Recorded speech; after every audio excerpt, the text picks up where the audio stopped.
Well, guys, they said I could have this just for free, so I gave the workers 30 bucks because they're so nice. So isn't this funny? When we were at the scrapyard, so we were going to be coming back because somebody's going to come to buy this stool that I got from Bill Brown. I put it on Craigslist for $40, and somebody really wants it. It's a nice stool. I probably shouldn't have laid that on there, but I didn't expect I'd sell it.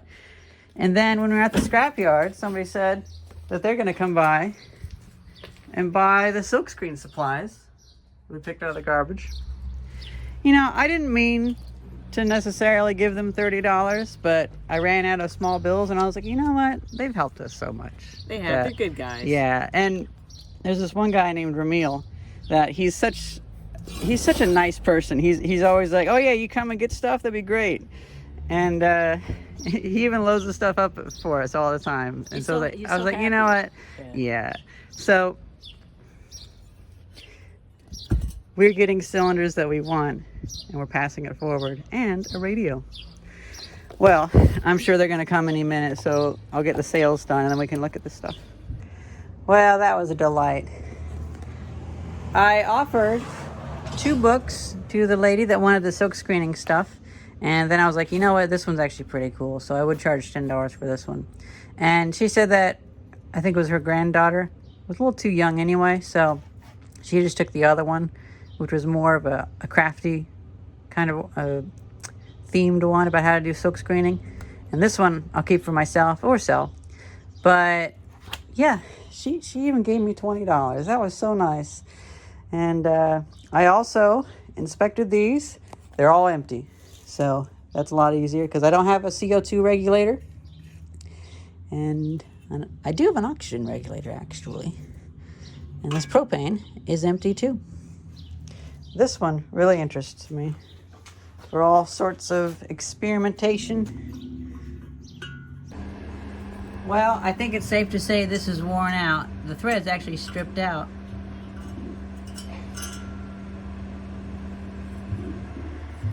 I think the whole valve has to go. It would allow me to add a different type of fitting on it too, so that's good. This oxygen cylinder must have been sitting on a wet basement floor or garage floor for such a long time for it to rust that much. I don't know if this could even hold 100 psi, truth be told. Scully Welding Supply Corp. It's powered up. I noticed that one of the antennas is busted. Oh, but it has another one, but it's missing the end. Well, that's pretty cool.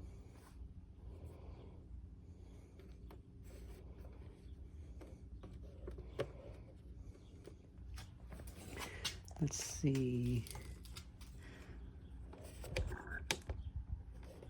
I definitely do not want max volume.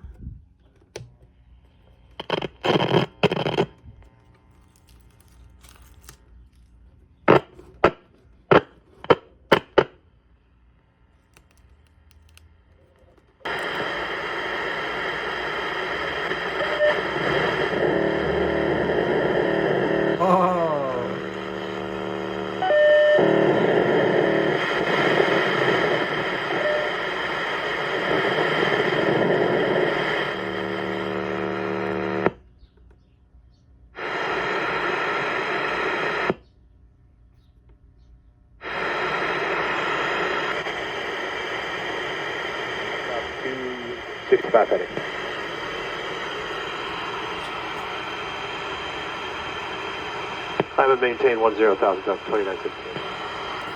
Oh, I like this radio a lot. It's pretty good. Yeah. Well, guys, I was about to go home and I decided I should clean off this gas cylinder. And it revealed something that I should have seen coming, but it's actually really important for the YouTube channel. So back when I was a kid, when I was making my YouTube channel, I didn't have any creativity. And when I needed to make an account name, a channel name, I just looked at the fire extinguisher next to me, and it had ICC3A1800 on it. And that is actually my original YouTube channel name. And this has the same exact valve on it. That's so cool. So in a video I'm currently filming, I find that my gas cylinder has ICC3A1800 on it, and I tell my viewers about how my channel name actually is that. Well, look what I got, an email from some bot. Hello, ICC3A1800. My name is Anna, and I represent the Otaku Box. It happens still. Spun 1064. So, does that mean that this was made in 1964? Plausible. Checked in 85, 91, 97, and 2004. Well, this thing's most likely never going to see any more CO2 of the high pressure variety in it because this was so rusted. But I can use this to hold various things to experiment with. And the next thing I'm going to be experimenting with is sulfur. Sulfur tends to be seen as yellow. So I bought myself some enamel paint. We're going to paint it yellow. Where am I going to paint it? Actually, I'll paint it over here maybe. Didn't quite go to plan. My brush, it looks like I didn't clean it enough, and it is hard. So I tried another random one that I got from my friend Bill Brown, and that one's pretty well eaten up. So this didn't go on very easily. But maybe if we have 2 coats, maybe it'll be fine. And there we have it, 2 coats of paint. Now, I did accidentally drop this, and I had to wipe off one side and put new paint on, but I don't think anybody will notice. I wish it was more of an even coat, but I'm not really going to fight it. This will probably get hydrostatic test, but I'll do it myself with my pressure washer, just for my own sanity. I don't imagine the base might be pretty thick, actually. And thankfully, holding sulfur dioxide, it's nowhere near the pressure of liquid CO2. So I won't have to worry so much about the degradation of the cylinder. Sometimes, at certain temperatures, sulfur dioxide is actually lower pressure than the atmosphere. So this won't be holding too much. Maybe 150 psi on a really hot day, but I'm going to be protecting this bottle.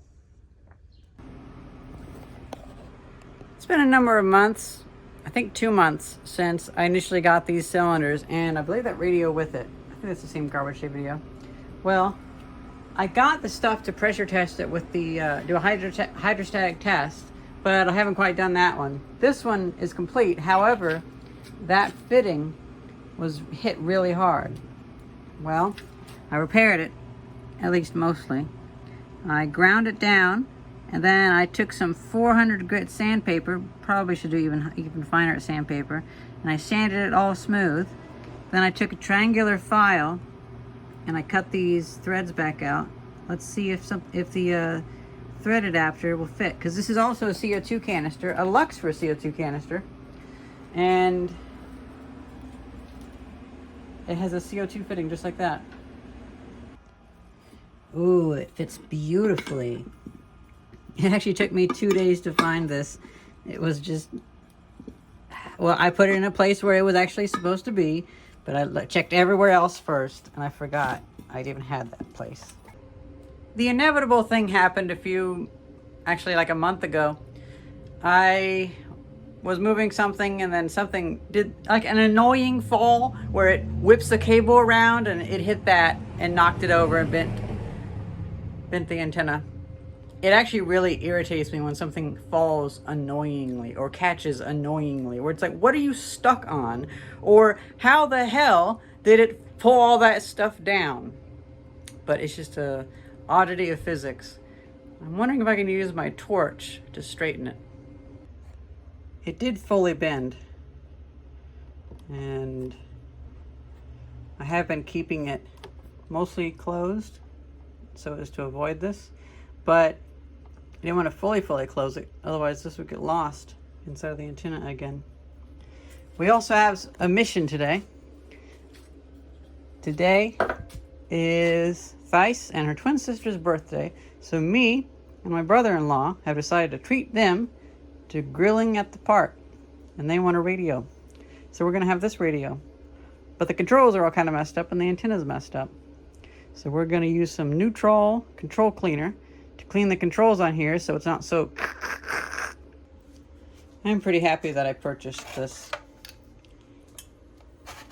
I've already had some use, quite a bit of use from it actually.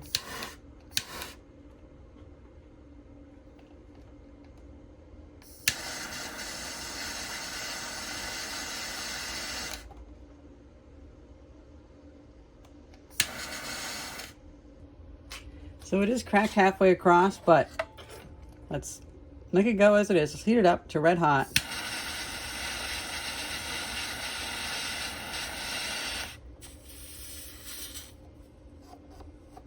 And that should make it stronger, the heat treating it.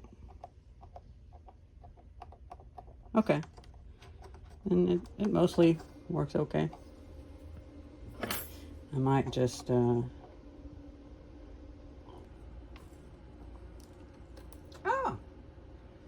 Wow, that is so simple. Holy cow. So I guess it runs off 6 volts. Oh shoot, do I have a 6-volt battery? I don't. I brought my AC power supply, so this should work. I haven't played with electronics like this since I was a kid.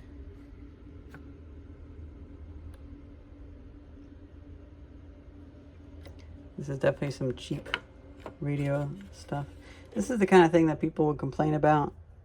Like, oh, you gotta go buy a made in America or whatever. But nowadays, foreign companies, if they're not just copying a Western design, usually they're going way beyond.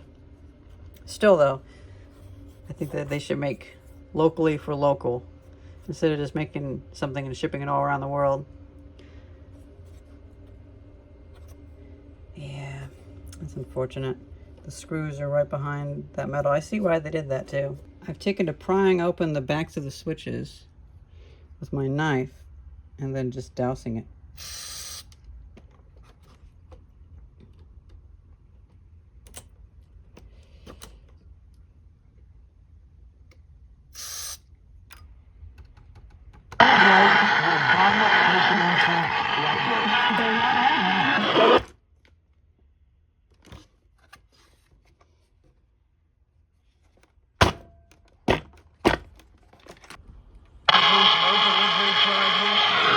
Charges for all these things. These are sick people at the lumber yard. These are very sick people. They charge you for cords and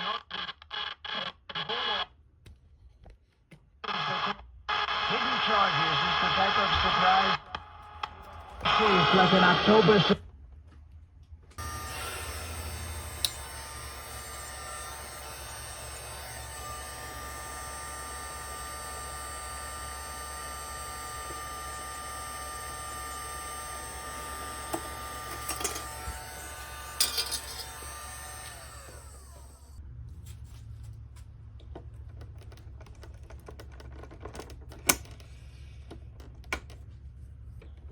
It's funny. Years ago, when we had differences. Okay, I'll Always the train. I know. So years ago, when we used to have products that were screwed together, and then we had other products that weren't, this would have been just like, this is garbage. But now, every product is like this. Every product is just a mess of glue. So it's almost like, well, it's just a normal device then.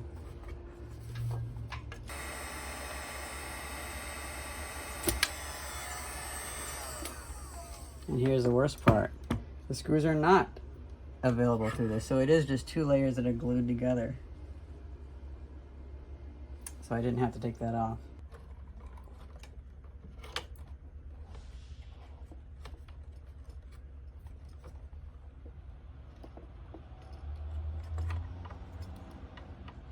What? The wipers are on the back. Oh, that looks, this is weird. Well, then I guess I will just push it into it. I guess I didn't need to take this board out. I mean, oh, actually, no, I did because of the solder joints, right? I just wish to preserve something before, preserve it on video before I destroy it. But this is really rare to see. The way that they dipped the solder or dipped the board in the solder, made all these webbed connectors. It's only in this section too, so I wonder if that's an issue. I already started melting some of the other ones, but let's see, do we have any over here? Kind of, but nothing like that.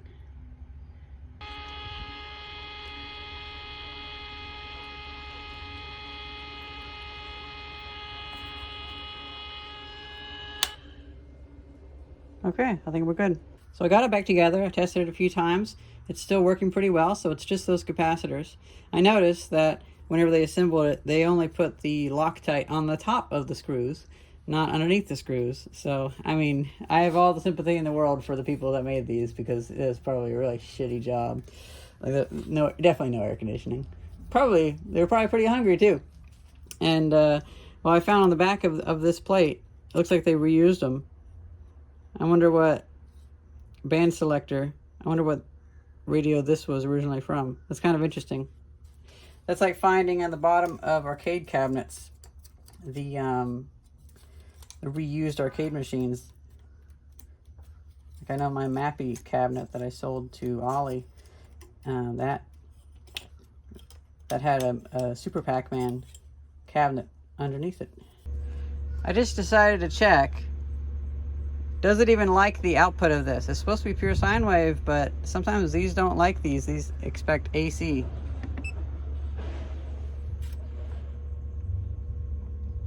And it doesn't.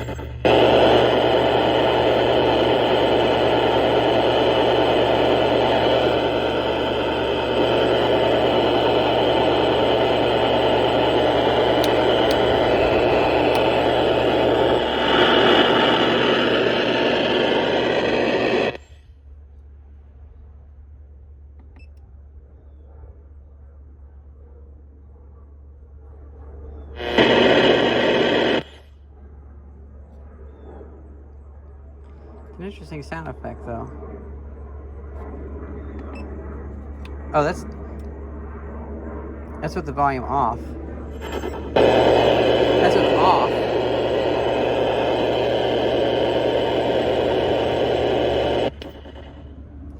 Weird that it has that sound. I happen to have some D cells, but unfortunately they're dead. So that's a no-go on that. And I just don't, well, I almost feel like, but it's just not worth it. It's not worth it. It was just like on a whim you wanted it for your birthday. If it was gonna work. Yeah, but right. it's but just, it's it's just not gonna work. It's fine. Yeah.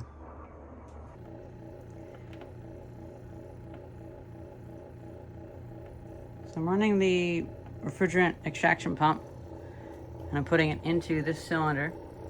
I realized that they had taken off the burst disc, and so I tightened that down. I mean, they hadn't taken it off, but they had loosened it. And my relay is starting to have issues on this old pump, so I got it with issues, and so I just had to manually insert something into it to stop it from going back to the start winding.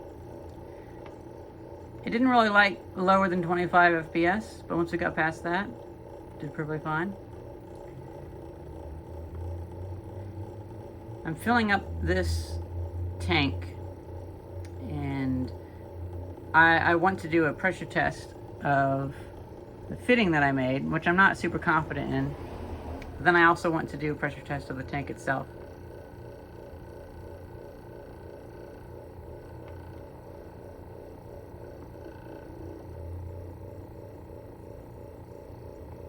I say 100 psi should be fine. Everything here is well rated above that. And this old tank has no big blemishes on it. Given that it's rated for like 600 psi, I don't think it should be an issue to go to 100 without a hydro test.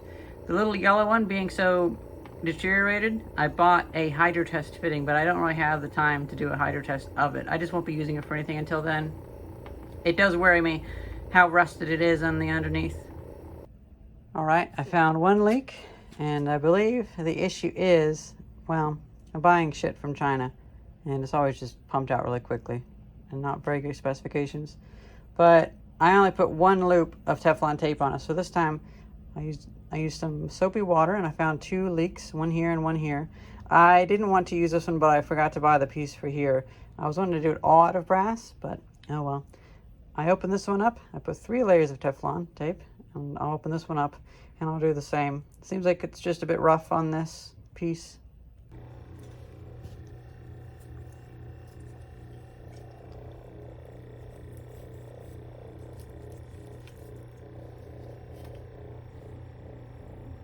That's not good at all.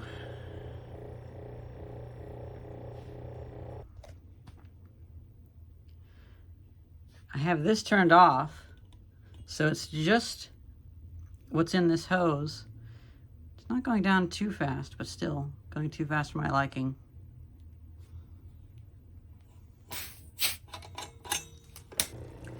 Man, it's leaking from everywhere. It's such a low pressure. I wonder if I can use pipe dope or... I don't know. I might just be tightening it too much.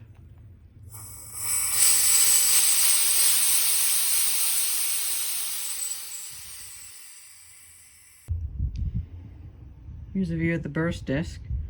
I think since I'm working with low pressures, I'm just going to put some pipe dope in there. This Laco pipe dope says that it doesn't work with strong acids. Sulfur dioxide isn't exactly a strong acid, but it can make sulfuric acid if I get it in contact with water. So I'll just make sure to purge this with a vacuum pump. So I put a little bit inside here. I actually didn't put it inside the cap. I just put it on the face of it and then wiped away around the threads. And that is not bubbling.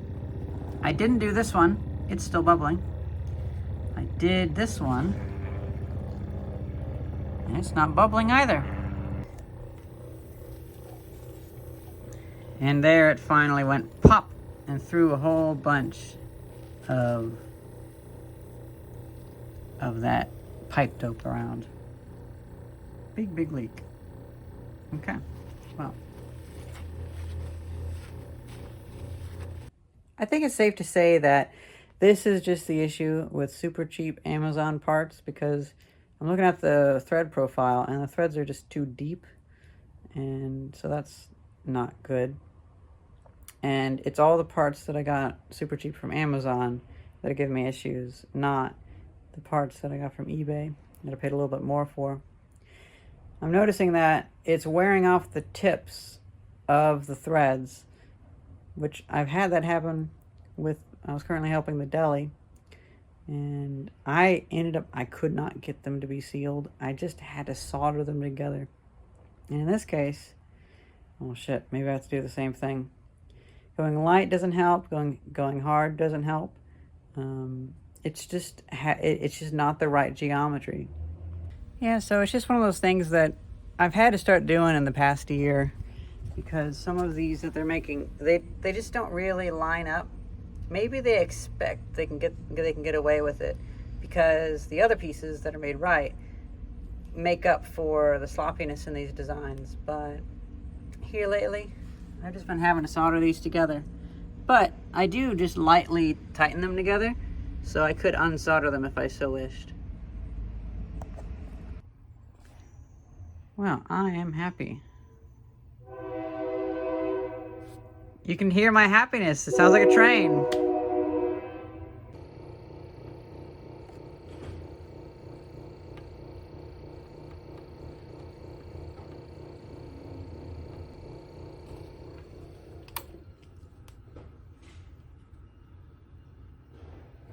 So that's where we're at. Gonna seal it. And now I'm basically testing this. There is a slight leak. Now I did change it. I had this on the other end of this line, and that made it have more capacity. So right now we just have the volume within here.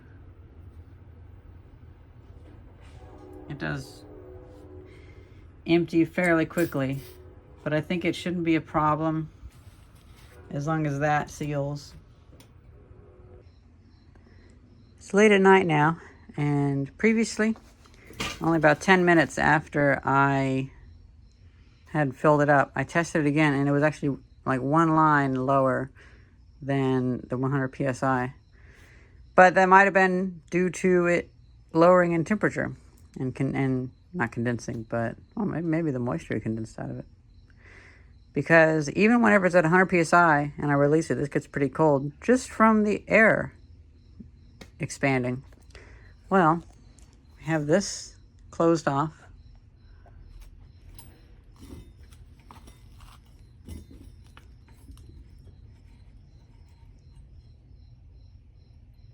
Okay, so it's actually pretty consistent.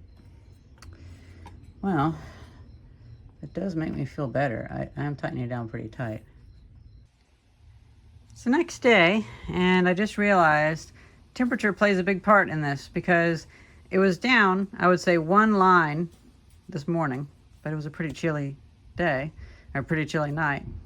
And so I took this and just set it out in the sun for a bit, and it's just a little bit warmer. And there it's above 100 psi, so well, I think it's safe to say this is holding pretty well. It's better than nothing.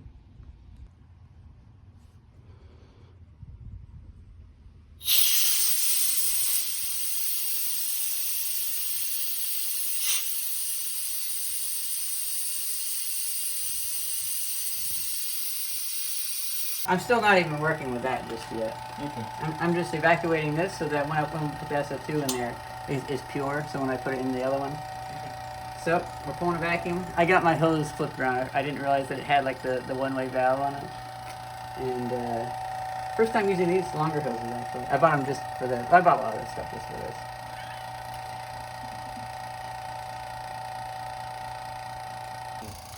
So we've pulled down a bit of a vacuum on this.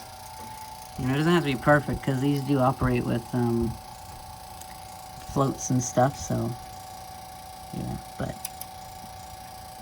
I also was able to close that, and it's holding a vacuum, so it's secure.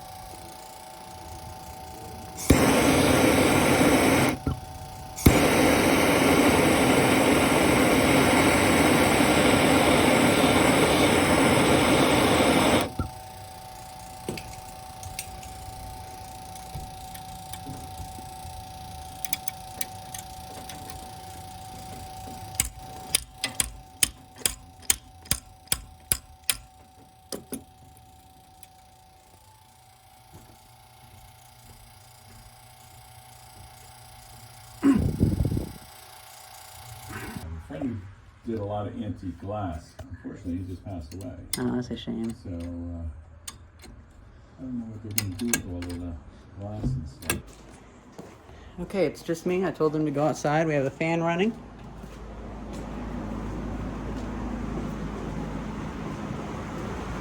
Fan sucking from underneath, going up there. This has a vacuum pulled on it, but I guess I don't really need to use it, so.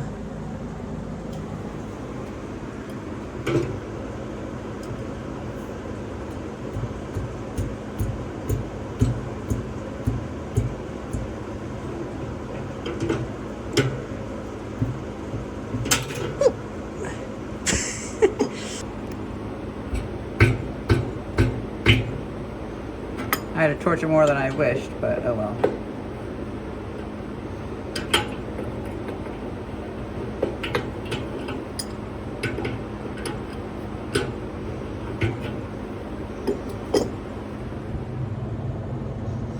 I smell a bit of it, but not much.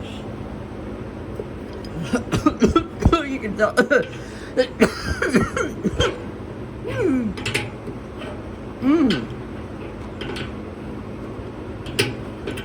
Yeah, I can glue that back on. Well, guys, I kind of reached an ending point with it where I didn't know. Oh, Stanley, that brick should be in front of the door. Sometimes the wind blows it really badly. It's okay. It's okay. I've had that door almost shatter stuff. What me? Oh, I'm because sorry. the wind will come through. Yeah, the wind will come through. Closed. So it's okay. It's okay. Don't worry. Don't worry at all. Nothing there.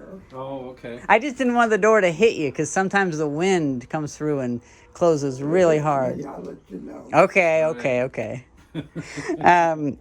So we packaged up all the little bits that I took off, and they're behind this. And I had, thought about doing a whole thing of searching the airwaves, but my friend, Gabe from Save It for Parts, I think he sent me, in the package they sent me, I think he sent me one of those software-defined radios, so I could have, on the computer, I could tune it to all the different frequencies. So it might be a better thing. Yeah. And also, the real reason I dropped it yet again, because I move stuff around the shop so much, and it keeps bending the antenna. No, I'll fix it up and get that glued back down and get the metal glued back on it. So I think that'd be a nice destination for it. You can leave it at my house and I'll fix it up. Oh, you're going to fix it up? You're going to start a repair shop? Stan's radio repair. Now, my cellar's full too. Yep. Very good, very good. That's your job, to hold that on the way back so it doesn't fall again. Thanks a lot. Yeah. Well, I think we're going to call it there. Mr. Melson should be able to enjoy that radio. I mean, he's definitely a radio guy, so he can't hurt to have too many radios. And then this, well, it can just be my compressed air tank. How about that? I didn't end up getting any SO2. And then the yellow one, it might become the SO2 tank, since now I'll have time to do a hydro test on it.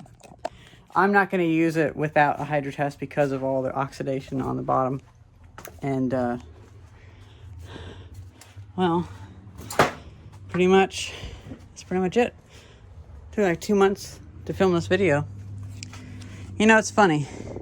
Right now, the shop's just messy because I haven't had time to really clean up. I filled up a quarter of a dumpster with wood this morning, so the back is all clean. Unfortunately, I can't put this stuff back there because on Tuesday I'm having a welding class, so gotta have this open. Well, hey!